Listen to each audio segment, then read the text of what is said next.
Son las 2:30 de la madrugada del 13 de marzo de 2026.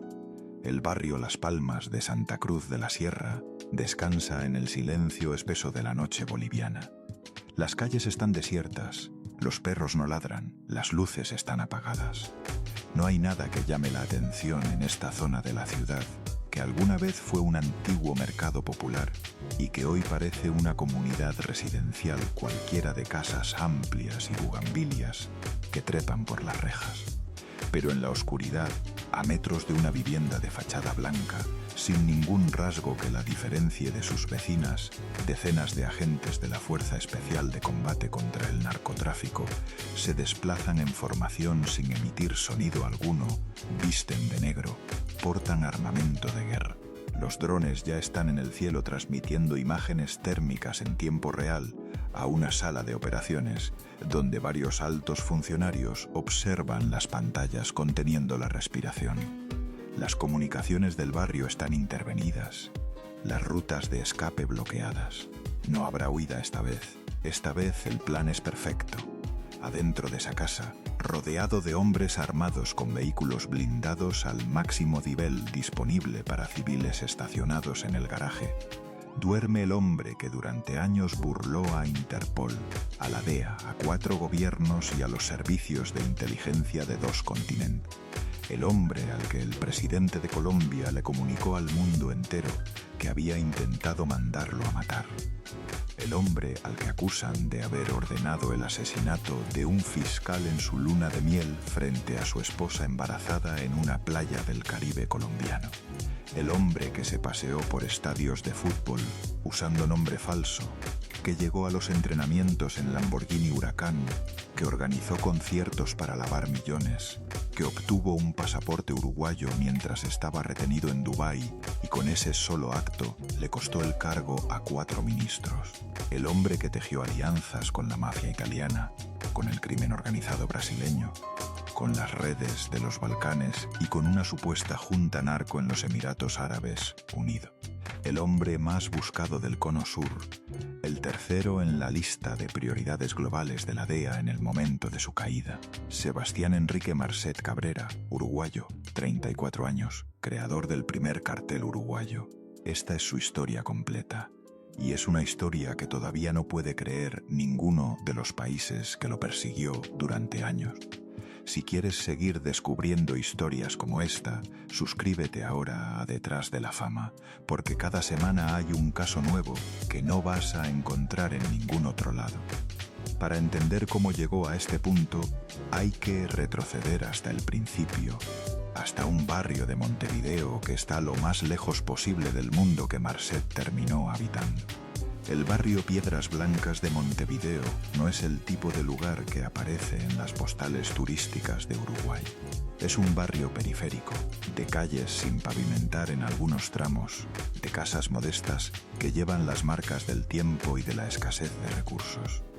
Un barrio donde la gente trabaja duro para sobrevivir y donde los jóvenes a veces encuentran en la calle lo que la escuela no les da. Allí nace Sebastián Marcet el 10 de abril de 1991.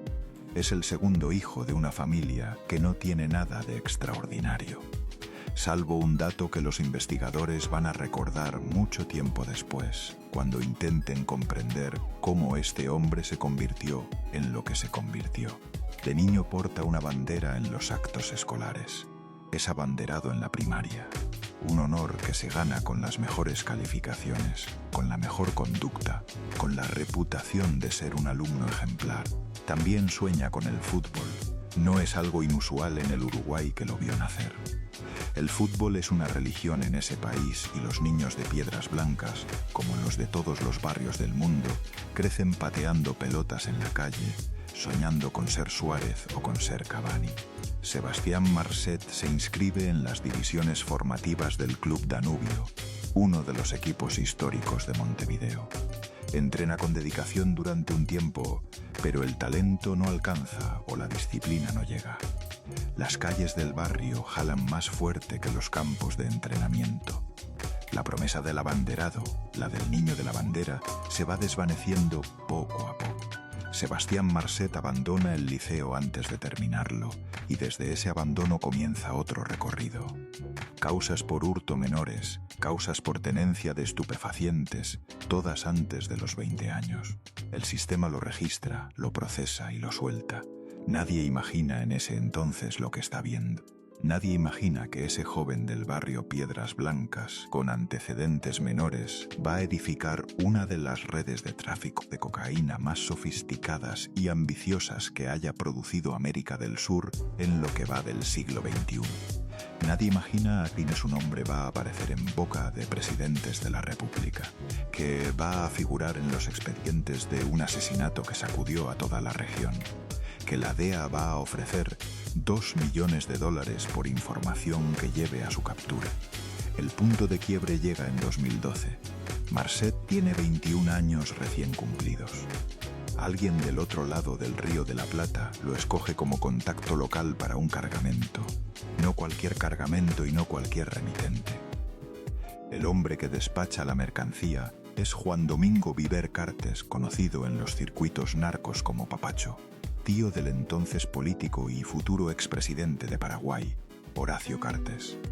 Una figura que va a reaparecer en los márgenes de esta historia en más de una ocasión. El envío llega por vía aérea desde Paraguay, cientos de kilos de marihuana. Para Marcet, que hasta ese momento operaba a escala de barrio, es un salto cuántico.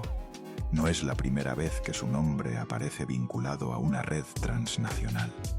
Es la primera vez que alguien de ese nivel lo elige y esa elección va a transformarlo todo. Pero antes de que pueda disfrutar del negocio, lo agarran. Un año después, en octubre de 2013, la policía uruguaya lo detiene en flagrancia en las rutas del interior del país. Tiene 22 años. Lo sorprenden con 172 kilogramos de marihuana en el vehículo. El contraste entre esa imagen y la que vendría 13 años después no podría ser más brutal. Ese joven con 172 kilogramos en la camioneta es el mismo hombre al que la DEA ofrecerá $2 millones de recompensa. El mismo hombre al que varios gobiernos de la región van a dedicar años de inteligencia y millones de presupuesto operativo. El mismo hombre cuya captura el presidente de Bolivia va a calificar de hecho histórico para la humanidad. Pero en 2013 nadie sabe nada de eso. Marcet es procesado con prisión. Le esperan años adentro y lo que ocurre en la cárcel es clave para entender absolutamente todo lo que viene después. Sebastián Marcet ingresa a la prisión uruguaya como un delincuente menor, un muchacho de barrio que aceptó un trabajo de transporte para una red que no era la suya, que todavía no maneja las conexiones necesarias para operar a gran escala, que conoce el negocio por la calle, pero no por los tableros de mando donde se toman las decisiones reales. Pero en la cárcel hay gente de todas partes del continente. Hay contactos del primer comando da capital, el PCC de Brasil, la organización criminal más poderosa del continente americano, junto a los grandes cárteles mexicanos. Un grupo que administra rutas, que tiene células en decenas de países, que puede mover droga de Bolivia a Bélgica sin que nadie los detecte. Hay vínculos con estructuras de Colombia y de Paraguay. Hay representantes de la 'Ndrangheta calabresa, la mafia italiana más poderosa del mundo en el negocio del narcotráfico transoceánico. Hay redes de los Balcanes que distribuyen en el este de Europa. Todo ese universo converge en ese espacio cerrado donde Marcet va a pasar los años más formativos de su vida criminal. Y en ese espacio, Marcet hace lo que muy pocos saben hacer: escuchar, observar, ganarse la confianza sin despertar sospechas, dirá un exdirector de investigaciones de la Policía Nacional Uruguaya que participó en los esfuerzos internacionales de captura. Lo va a describir así años después. Me parece que es una persona con una inteligencia considerable desde que arranca su trayectoria delictiva y supo manejar muy bien los contactos que seguramente haya hecho en la cárcel. Generó confianza en mandos importantes de alguna organización de Bolivia y Paraguay principalmente. En la cárcel, Marcet aprende las rutas, los contactos, los métodos de lavado de dinero la lógica del crimen organizado transnacional en su dimensión más sofisticada. Lo dirá él mismo años después en una entrevista televisiva desde un lugar no identificado. En la cárcel se aprende mucho, lo bueno y lo malo. Y también, con una lucidez que sorprende, el negocio que elegí no es muy bueno, hay mucha traición. Aprendí a cuidarme. Sale de prisión en 2018. Tiene 27 años y ya sabe exactamente lo que quiere construir. El mismo año de su liberación, el nombre de Marset vuelve a entrar en el radar judicial por otro motivo.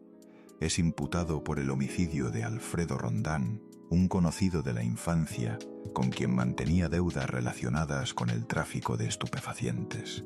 El caso se archiva en 2020 por falta de pruebas. Hay algo en ese archivo que los investigadores van a mencionar años después como parte de un patrón que se va a repetir. Las pruebas desaparecen, los testigos no hablan, los expedientes tienen vacíos inexplicables. Sebastián Marset parece tener una habilidad especial para no dejar rastro en los papeles o para que otros se encarguen de borrarlo. En agosto de 2018, sus registros migratorios muestran el primer viaje documentado a Bolivia. Está tanteando el terreno, estableciendo contactos, evaluando rutas, midiendo posibilidades.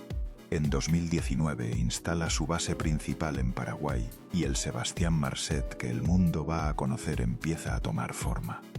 Lo primero que hace en Paraguay es construir fachadas. Es la regla número 1 del narcotráfico de alto nivel en el siglo XXI. El dinero sucio necesita un negocio limpio donde mezclarse y emerger del otro lado lavado, perfumado, imposible de distinguir del dinero honesto. Marset crea empresas con una energía que parece genuina. Una se llama Total Cars, un taller de autos de alta gama. Otra es una empresa agropecuaria con campos y ganado. Otra, una productora de espectáculos. Esta última va a ser clave. Según el propio presidente Gustavo Petro de Colombia, Marset utiliza los conciertos y la producción musical para movilizar dinero en cantidades que sería imposible justificar de otra manera. Adquiere artistas para que actúen en eventos que él organiza. Monta festivales y shows. Los espectáculos son reales, los artistas son reales. El público llena las gradas sin saber absolutamente nada.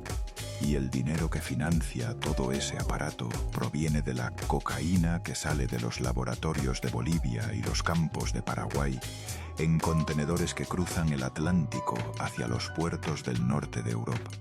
Pero de todas las fachadas que construye Sebastián Marset durante estos años, ninguna va a ser tan audaz, tan extravagante y tan perfecta como el fútbol. Hay algo en Marset y el fútbol que va más allá de la estrategia. El niño que soñó con jugar en el Danubio nunca soltó del todo ese sueño y cuando tiene el dinero para hacerlo real, aunque sea de mentira, lo hace. En Paraguay se inscribe como jugador profesional en el Deportivo Capiatá, un club de la segunda división. Llega con billetera abierta, con actitud despreocupada, con una historia de fachada que encaja a la perfección. Un empresario uruguayo apasionado por el deporte que quiere darse el gusto de jugar al fútbol profesional. Sus compañeros lo perciben como un tipo con plata y con ganas de divertirse. Nadie en ese vestuario tiene idea de con quién comparte la cancha. Pero Marset no quiere cualquier camiseta. Quiere la camiseta número 10, el número del crack, el número del que conduce el juego, el número de Messi, el número de Maradona. El problema es que ese número ya tiene dueño en el Deportivo Capiatá. El jugador Julio Razábal lo usa y Marset encuentra la solución que siempre encuentra cuando algo se interpone en su camino. Abre la billetera, le ofrece $10.000 en efectivo a Razábal para que le ceda el número y Razábal acepta. Y Sebastián Marset, uno de los narcotraficantes más peligrosos del Cono Sur, disputa 6 partidos oficiales en la segunda división paraguaya, vistiendo la camiseta 10 del Deportivo Capiatá.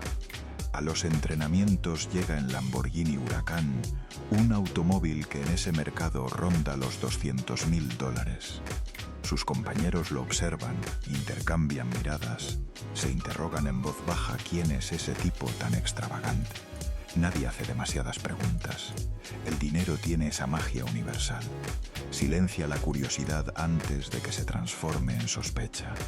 La directiva del club niega haber recibido dinero irregular.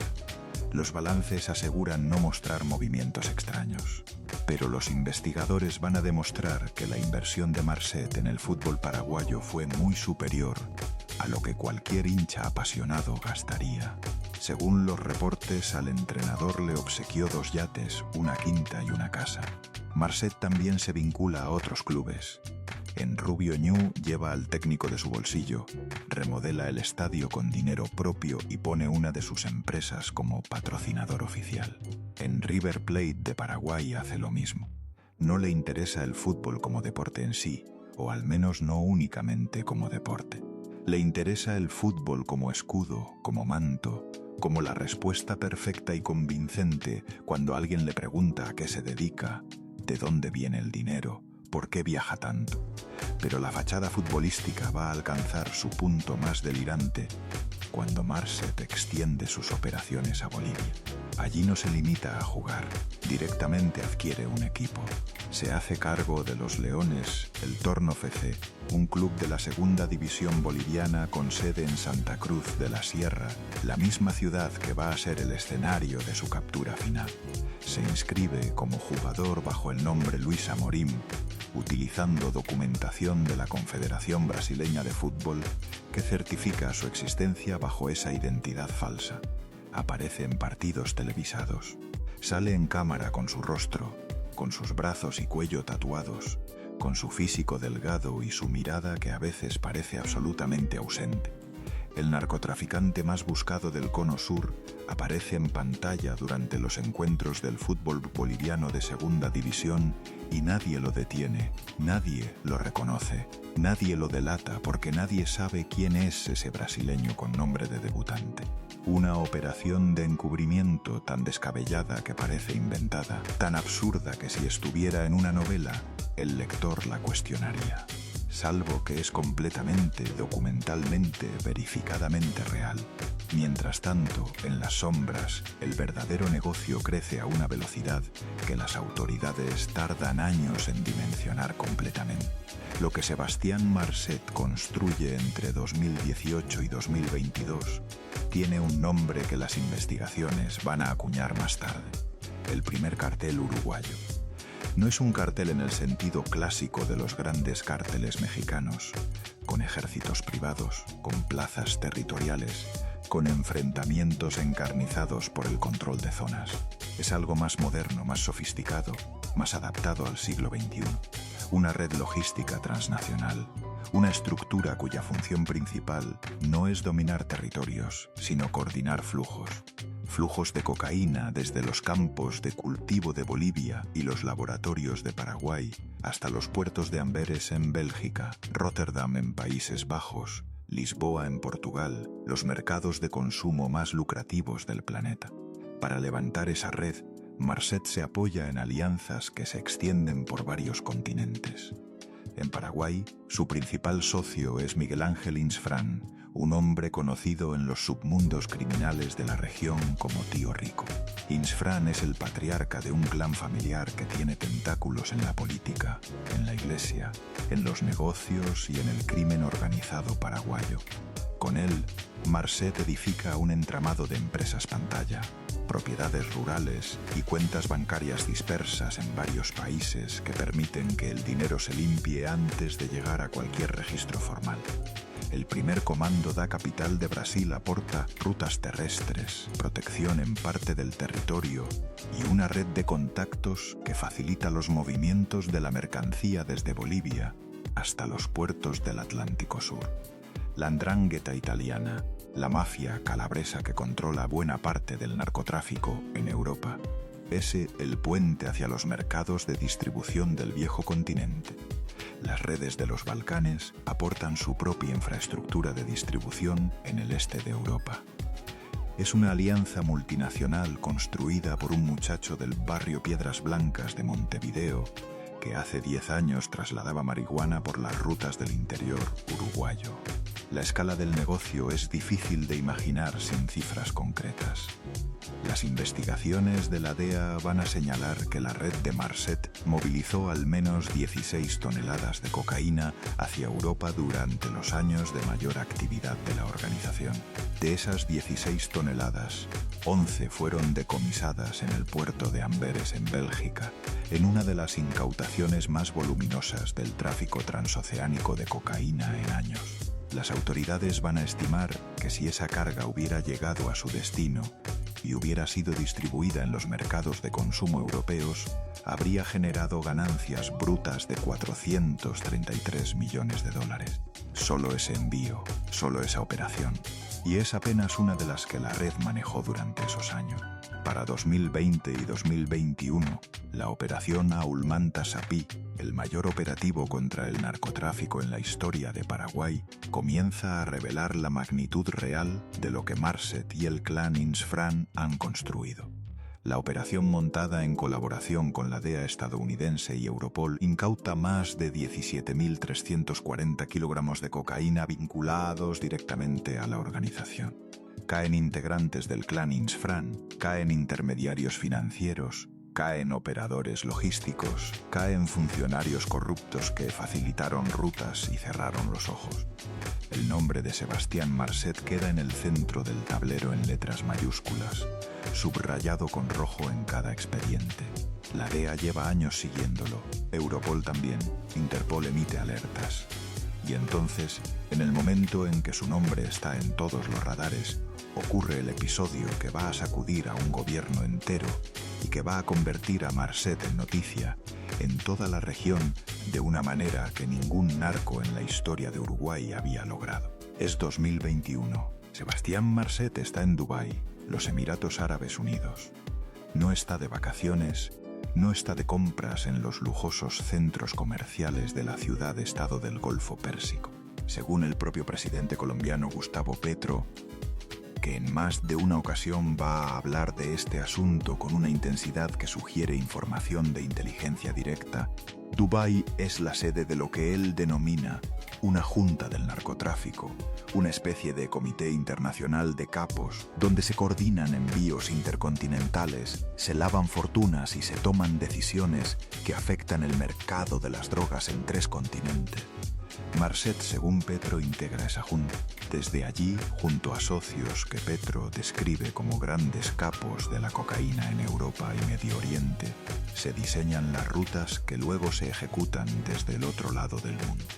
Pero en Dubái las autoridades lo detienen. Lo atrapan usando un pasaporte paraguayo falso, una de las múltiples identidades que ha construido a lo largo de los años. Está preso en los Emiratos Árabes Unidos. La situación parece el principio del fin, y entonces sucede algo que va a convertir a Sebastián Marcet en el centro de un escándalo político sin precedentes en la historia reciente de Uruguay. Algo tan inverosímil que si lo escribes en una novela, el editor te dice que lo elimines porque nadie lo va a creer. Mientras está detenido en Dubái bajo nombre falso, con causas penales abiertas en Uruguay, Marcet solicita un pasaporte uruguayo a través del consulado de su país en la región. La solicitud viaja hasta Montevideo, hay alertas previas. El embajador uruguayo en la región ya había enviado advertencias sobre los antecedentes del solicitante. Hay causas judiciales documentadas en el sistema. Cualquier burocracia mínimamente funcional debería haber frenado esa tramitación en cuestión de minutos, de horas en el peor de los casos. Pero el pasaporte sale.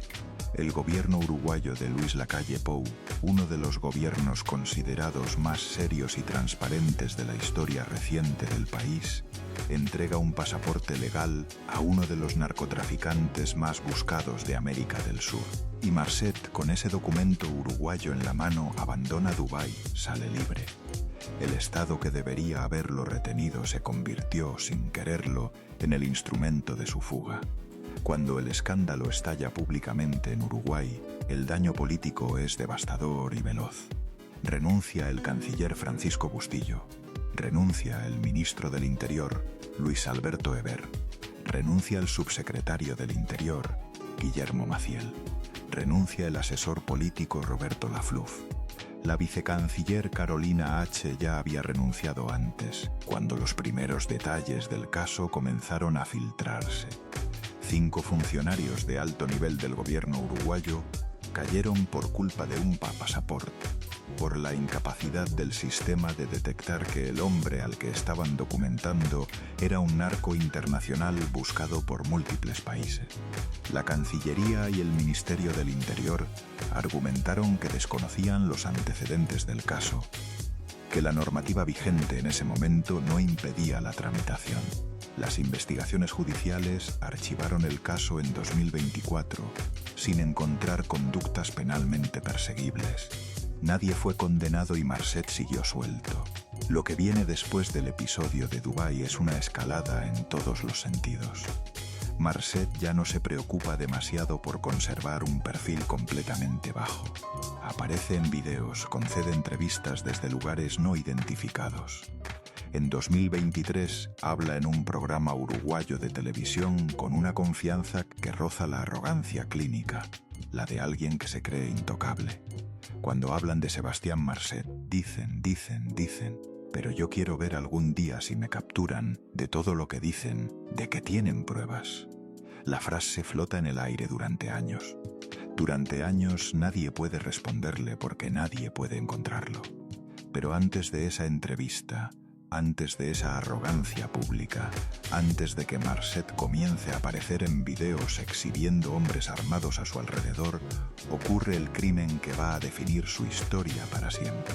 El crimen que va a perseguirlo en todos los expedientes, en todas las acusaciones, en todas las discusiones sobre quién es realmente este hombre. El crimen que va a convertirlo en algo más que un narco exitoso. En el hombre que mandó asesinar a un fiscal en su luna de miel frente a su esposa embarazada en una playa del Caribe. El 10 de mayo de 2022, el fiscal paraguayo Marcelo Pecci y su esposa, la periodista Claudia Aguilera, arriban a la isla de Barú, cerca de Cartagena, en la costa caribeña de Colombia. Es su luna de miel. Son una pareja que irradia una felicidad que todos los que los conocen van a recordar después de lo que ocurre ese día. Claudia está embarazada, van a ser padres.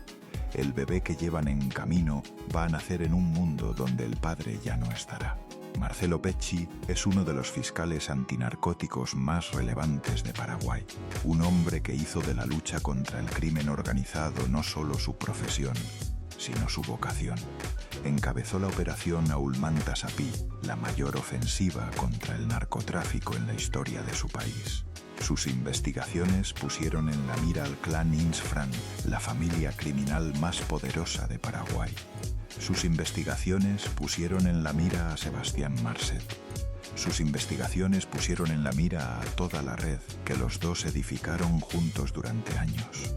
Marcelo Pecci sabe que su trabajo genera enemigos. Sabe que hay gente muy poderosa a la que le conviene que él deje de trabajar. Pero nadie, ningún fiscal del mundo, ningún investigador, por más valiente que sea, puede prever que sus enemigos van a ir por él hasta el último día de su luna de miel. Esa tarde en la playa de Barú, sicarios se aproximan al lugar donde Pecci descansaba con su esposa. Los investigadores van a reconstruir después cada detalle, fotograma por fotograma, de lo que ocurrió en esos segundos que lo cambiaron todo. Los disparos, el cuerpo del fiscal en la arena. Claudia Aguilera, su esposa, con el bebé de ambos en el vientre, inclinada sobre él, susurrándole palabras que nadie más escucha. Marcelo Pecci muere en la playa de Colombia, donde había ido a celebrar el comienzo de una nueva etapa de su vida. Es uno de los asesinatos más brutales, más calculados y más deliberadamente simbólicos del crimen organizado en América del Sur en años recientes.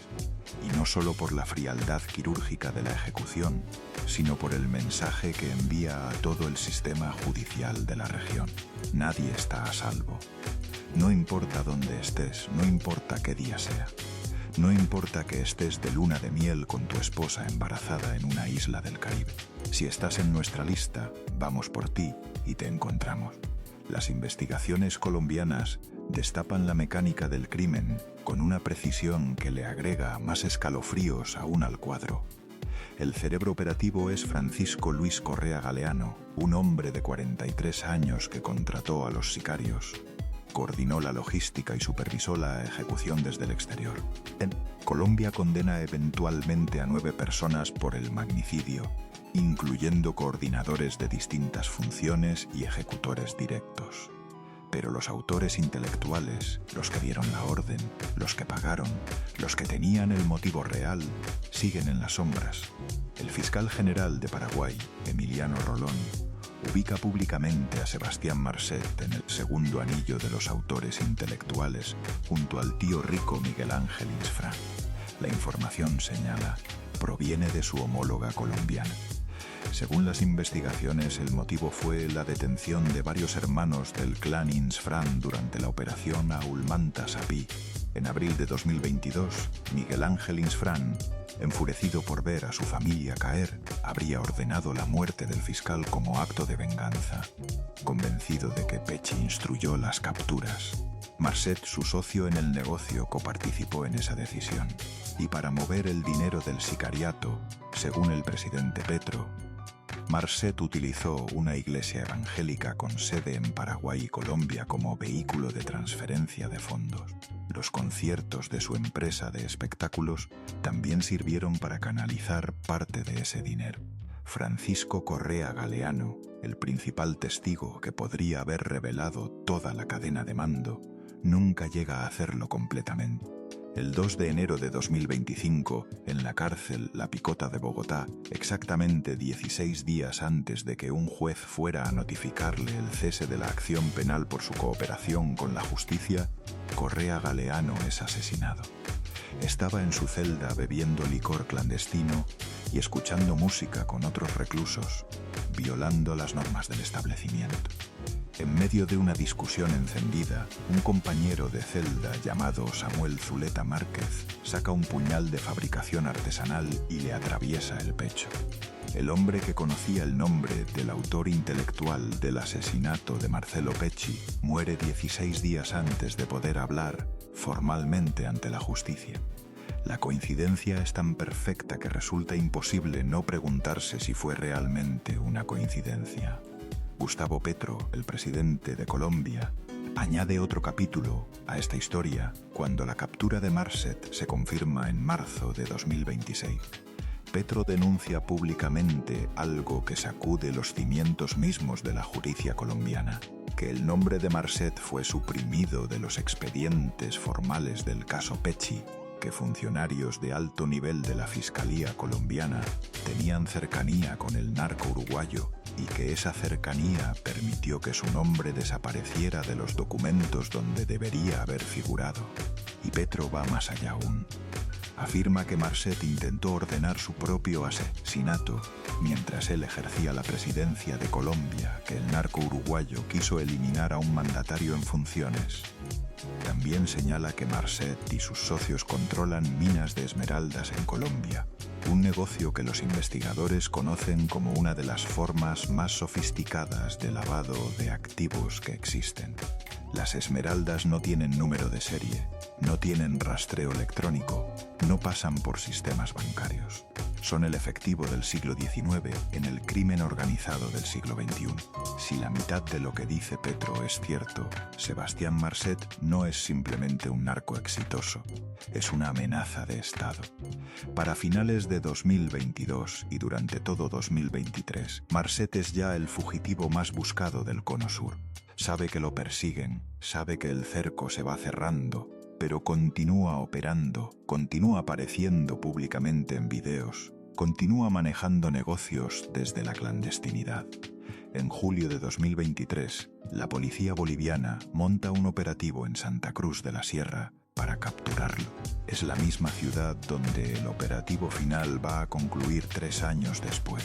Pero en julio de 2023 alguien filtra la información. Las fuentes hablan de funcionarios corruptos que alertaron a Marcet antes de que los agentes llegaran al lugar. Él escapa con su familia. Él y su esposa, Yanina García Troche, se evaporan bajo identidades brasileñas falsas que ya tienen preparadas desde hace tiempo. Él como Luis Paulo Amorim Santos, ella como Larisa Márquez Magdalena. Dos personas que no existen, documentadas perfectamente para existir en el papel. La fuga de 2023 parece volverlo más audaz, no menos. En los meses siguientes aparecen videos donde exhibe hombres armados a su alrededor. Mensajes grabados donde habla con una calma que contrasta con la paranoia que debería sentir cualquier fugitivo en su situación. Es un mensaje deliberado al mundo narco y al mundo judicial. Estoy vivo, estoy armado, estoy rodeado. Vengan si quieren. Los servicios de inteligencia analizan esos videos fotograma por fotograma. Buscan señales en el fondo, en la luz, en los sonidos, en los objetos que aparecen en el cuadro. Buscan la ventana que deje ver dónde está. Mientras tanto, el entramado que construyó va perdiendo piezas una a una. En agosto de 2023, el expresidente Evo Morales acusa al gobierno boliviano de turno de haber amparado a Marcet durante su estadía en el país. El gobierno lo niega. En noviembre de 2023, la policía boliviana detiene al piloto personal de Marcet, Johan Guzmán Parada. El mismo mes, el pastor José Insfrán, que había sido candidato a gobernador de un departamento paraguayo por el Partido Colorado, se entrega a las autoridades implicado por el caso Marcet. En octubre de ese año, el cuñado de Marcet, Sebastián Alberti Rossi, que llevaba 3 años prófugo de la justicia uruguaya, también se entrega. En enero de 2024, el gobierno boliviano anuncia que desarticuló la red de narcotráfico de Marcet en Bolivia, afectando más de 30 millones de dólares de su patrimonio en ese país. En noviembre de 2023, la policía boliviana había revelado audios atribuidos al entonces embajador paraguayo en los Emiratos Árabes, Ángel Barcini, donde presuntamente le ofrecía asistencia a Marcet cuando el narco estaba detenido en Dubái. Barcini lo negó todo, y en julio de 2024 llega el golpe que lo deja verdaderamente solo. Su esposa, Yanina García Troche, la madre de sus hijos, es detenida por las autoridades. El hombre que construyó un cartel con tentáculos en 5 países pierde a la última persona de su círculo íntimo que seguía en libertad. Las autoridades bolivianas, que saben que está en Santa Cruz de la Sierra, saben también que está acorralado. Es cuestión de tiempo. Desde mayo de 2025, la DEA lo incluye formalmente entre sus fugitivos de mayor prioridad global. Y cuando el 22 de febrero de 2026 cae abatido Nemesio Cervantes, el Mencho, el líder del cártel Jalisco Nueva Generación en México, en uno de los operativos más trascendentes de la historia del combate al narcotráfico en ese país, la DEA reorganiza internamente su lista de prioridades. El Mencho está muerto. Ismael, el Mayo Zambada, el cofundador del cártel de Sinaloa, está detenido. El tablero global del narcotráfico se reconfigura. Y Sebastián Marcet, el narco uruguayo de 34 años que empezó con 172 kilogramos de marihuana en una camioneta, asciende al 3er puesto en la lista de prioridades globales de la DEA. La recompensa por información que lleve a su captura está en $2 millones. No hace falta que nadie la cobre. En las semanas previas al 13 de marzo de 2026, el Ministerio de Gobierno boliviano trabaja con una discreción absoluta. El nuevo presidente de Bolivia, Rodrigo Paz, que asumió en noviembre de 2025 poniendo fin a casi 2 décadas del movimiento al socialismo, tiene una agenda de seguridad radicalmente distinta a la de sus predecesores. En febrero de 2026, su gobierno restableció las relaciones con la DEA, interrumpidas desde 2008 durante el gobierno de Evo Morales. El presidente Paz fue recibido por Donald Trump en Mar-a-Lago como parte de una cumbre latinoamericana sobre seguridad y combate al crimen organizado. El contexto político y diplomático es el más favorable que Marcet ha enfrentado en años. Lo que es más importante, La inteligencia boliviana tiene su ubicación. El operativo que se monta en los días previos es un ejemplo de manual sobre cómo se hace esto correctamente cuando se ha aprendido de los errores del pasado. Las autoridades bolivianas no identifican una sola locación, identifican dos: la residencia de Marcet y la casa donde vive y opera su equipo de seguridad personal, a 8 minutos de distancia de la primera. El plan que el ministro Marco Antonio Oviedo explicará en detalle después de la operación es neutralizar primero la vivienda de los escoltas antes de que puedan alertar a su jefe o trasladarse a protegerlo. Los drones están en el aire desde antes de que arranque el operativo. Los agentes los detectan en tiempo real. 5 personas armadas dentro de vehículos blindados que sienten el movimiento policial e intentan desplazarse. Los drones los ven, los agentes los interceptan. La primera vivienda cae limpiamente, sin muertos ni heridos. Y entonces, con el equipo de seguridad neutralizado, van por Marcet. La vivienda donde se encuentra es amplia, de 2 plantas, con piscina y plantas tropicales, acceso por 2 calles distintas y un sistema de monitoreo de cámaras y sensores de movimiento que cubre toda la propiedad. Es una fortaleza doméstica, discreta por fuera y preparada por dentro. Pero no es suficiente, porque los agentes que ingresan esa madrugada vienen preparados para todo y encontraron el único momento en que las defensas están comprometidas. A las 2:30 de la mañana entran los agentes de la FELN y la UTOP boliviana. No hay disparos, no hay resistencia activa. El hombre que, según el presidente de Colombia, quiso asesinar presidente. El hombre al que se acusa de haber ordenado el asesinato de un fiscal en su luna de miel.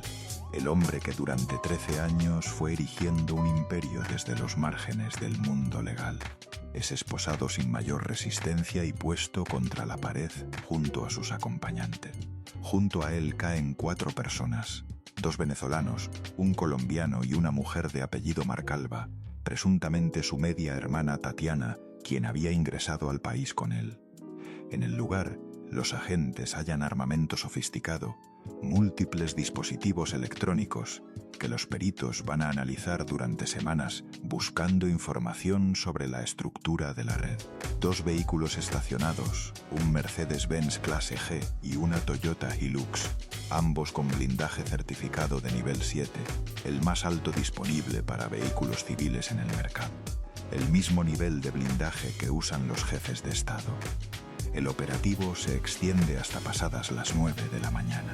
La ciudad de Santa Cruz de la Sierra comienza a despertar sin saber lo que ocurrió a pocos kilómetros mientras dormía. Marcet es trasladado al aeropuerto Viru Viru de la ciudad, el mismo aeropuerto por el que entró tantas veces con nombres y documentos falsos. Un avión con matrícula estadounidense lo espera en la pista. Agentes de la DEA lo reciben formalmente. El ministro boliviano aclara para el registro histórico: los agentes estadounidenses no participaron en el operativo de captura, solo en el traslado. Bolivia hizo el trabajo. Bolivia entregó al hombre que Bolivia misma había perdido en 2023. Y con escala en Lima, Perú, Sebastián Marcet es llevado a los Estados Unidos para enfrentar cargos federales de narcotráfico y lavado de dinero ante la justicia del país que más duramente lo había perseguido. El presidente boliviano Rodrigo Paz convoca una conferencia de prensa y se presenta ante las cámaras con una frase que resume el peso histórico del momento. Es un hecho histórico para la región y la humanidad. Uno de los narcotraficantes más grandes del continente ha caído bajo el rigor y las capacidades del Estado. No exagera. En el contexto regional, con el Mencho abatido en México apenas 3 semanas antes y Marcet capturado en Bolivia, el tablero del crimen organizado en América Latina cambia en cuestión de días de una manera que los analistas de seguridad van a estudiar durante años. El ministro paraguayo del Interior, Enrique Riera, revela después un detalle que fascina a los investigadores y que dice mucho sobre la psicología de Marcet. El video que circuló meses antes, en el que Marcet aparece rodeado de hombres armados en una exhibición deliberada de poder, fue clave para determinar su paradero. Las imágenes, analizadas minuciosamente por los servicios de inteligencia de varios países, dejaron pistas de localización que los analistas lograron identificar. La fanfarronería de ese video, esa necesidad profunda de demostrar que seguía siendo poderoso incluso desde la clandestinidad, la incapacidad de quedarse completamente invisible, fue la grieta por donde penetró la inteligencia. El hombre que durante años operó como un fantasma decidió en un momento de ego hacerse visible, y ese momento le costó todo. Gustavo Petro, el presidente de Colombia, toma las redes sociales con la intensidad de quien llevaba años esperando este instante y tiene mucho que decir. Este señor me quería asesinar en el ejercicio de mi cargo como presidente de la República, escribe, y agrega: era muy amigo de gente de la Fiscalía de alto nivel que permitió que se borrara su nombre de los expedientes del asesinato del fiscal paraguayo Pecci en Cartagena, Colombia. Y luego la frase que detiene la respiración de quien la lee. El fiscal Pecci fue asesinado en su luna de miel y ante su mujer embarazada. Petro también señala que Marset y sus socios son grandes capos de la cocaína en Europa y Medio Oriente y que poseen minas de esmeraldas en Colombia. Es un hombre que, en la descripción de Petro, construyó un imperio de sangre, cocaína y piedras preciosas desde los márgenes del Cono Sur. Y en Uruguay la reacción es más silenciosa, pero igual de cargada. El país que sin querer le otorgó el pasaporte que le permitió escapar de Dubái, ve cómo ese hombre al que documentó termina esposado en un avión de la DEA rumbo a Estados Unidos. El país donde nació, donde creció, donde aprendió a leer y a portar la bandera en los actos, donde sus primeras causas penales fueron por hurto menor, ve cómo su historia concluye en un tribunal federal estadounidense. Es un arco que ningún novelista se habría atrevido a imaginar. La historia de Sebastián Marset es muchas historias al mismo tiempo. Es la historia de una transformación que desafía la imaginación y que obliga a preguntarse qué factores convierten a un niño abanderado de la primaria en un capo narco transnacional. Es la historia de la porosidad de las instituciones latinoamericanas ante el dinero del crimen organizado, de los funcionarios que cierran los ojos a cambio de algo, de los sistemas judiciales donde los expedientes desaparecen y los testigos mueren antes de declarar. Es la historia de la sofisticación con que el narcotráfico del siglo XXI opera sin necesitar territorios físicos, usando el sistema financiero global como su instrumento principal. Es la historia de cómo el dinero puede comprar camisetas de fútbol, conciertos, equipos enteros, y convertir al narco en una figura pública que deambula por estadios sin que nadie lo reconozca. Es también la historia de un sistema que, a pesar de todos sus fracasos, a pesar de la corrupción, a pesar de los años que tardó, a pesar de la fuga de 2023, terminó encontrándolo. Terminó deteniendo los vehículos blindados de nivel 7. Terminó poniéndolo contra la pared en el barrio Las Palmas de Santa Cruz de la Sierra a las 2:30 de la madrugada, sin muertos, sin heridos, sin posibilidad de escape esta vez. Si llegaste hasta aquí, significa que este tipo de historias te atrapan tanto como a nosotros. Suscríbete a Detrás de la Fama y activa la campanita para que no te pierdas ningún caso. En aquella entrevista televisiva de 2023, Marset desafió al mundo con una frase que sonó a declaración de guerra. Si me capturan, de todo lo que dicen, ¿de qué tienen pruebas? La respuesta llegó en la madrugada del 13 de marzo de 2026, en un barrio de Santa Cruz de la Sierra, mientras los drones sobrevolaban su techo y los agentes bolivianos cerraban el cerco en silencio. Las pruebas, Sebastián, están esperando en un tribunal federal de los Estados Unidos. Y ahora tú también. Y si esta historia te dejó pensando, compártela con alguien que no la conozca y suscríbete a Detrás de la Fama, porque esto es solo el comienzo.